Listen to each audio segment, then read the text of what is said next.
Do you remember this sweet from when we were way younger? So let me tell you the story of how I got here.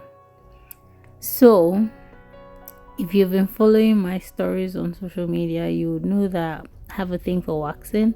So I decided to do sugar wax, like to make the wax myself at home. Last time I was in Nigeria, I went to this spa and it was sugar wax that they used to wax my legs. And I really loved the outcome. And I noticed that it actually took longer for the hair on my body to grow back. So I said, okay, I'm not going to use my regular store bought hard wax. I was going to make sugar wax myself. So that's how I started this process. So to do your sugar wax, you need lemon juice, you need actual sugar, either brown or white sugar, and you need water.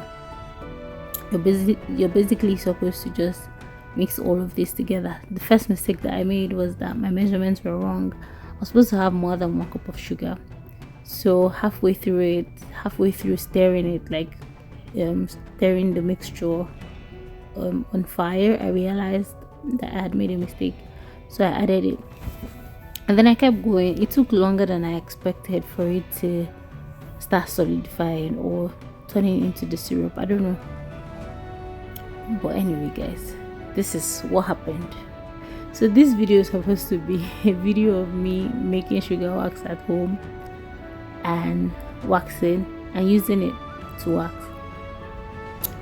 Apparently, yeah, this is actually something that you get used to with time. Like, you have to do it a couple of times for you to understand how it works and be perfect at it or get the perfect results.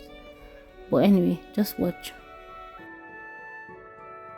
After a couple of more minutes, I kept stirring and then I thought that, oh, it was ready. Excuse me. So I poured it into this bowl, but obviously, as you can see, it was still very watery, and it dawned on me that, oh no, it was not enough. So I kept stirring again, stirring, and it turned into this color. At this point, I was like, oh gosh, you messed up, because it's not supposed to be this brown. I just knew at this point that it wasn't going to work. I allowed it to cool down. I took a portion of it and tried to use it on my leg, and it didn't work. I was like, you know what, I'm just going to turn this into sweet. So I remember that there's this thing we used to eat as children. It was caramelized sugar. I never knew how it was made, but so I just devised this plan. I used Gary as the mold. I used parchment papers that's used for baking as the funnel to create the shape. And this is what we came to do.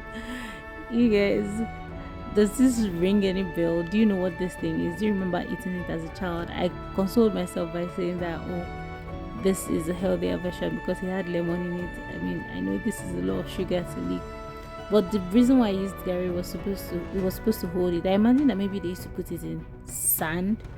You know how they also fry groundnuts with sand? I feel like that's how they used to make this sweet.